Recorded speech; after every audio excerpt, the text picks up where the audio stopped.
Assalamualaikum warahmatullahi wabarakatuh. Okay, so hari ni kita akan ambil kereta EV. So ni adalah kereta EV pertama aku yang sebelum ni aku dah survey lama.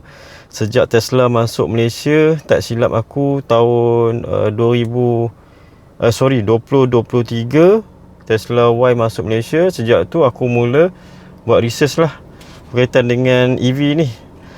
So Alhamdulillah selama dah berapa tahun dah, 2 tahun dah buat research. So memang aku dah confirm lah, kiranya memang dah nekat untuk beli EV lah. So nanti dalam pukul 12 kita akan pergi ke Zeekr Bangsa untuk aku ambil kereta Zeekr 7X dekat Karo Bangsa.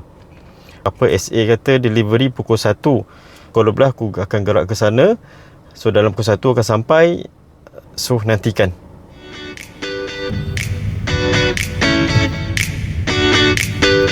Di mana kata?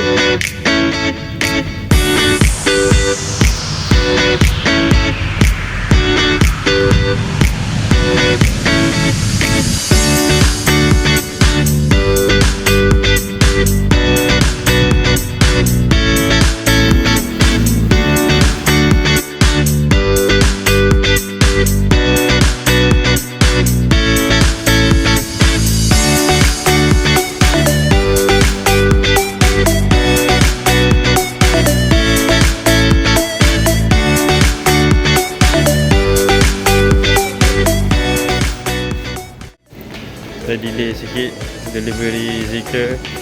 So awalnya pukul 1, then tiba pukul 3. So kita pergi mall dulu.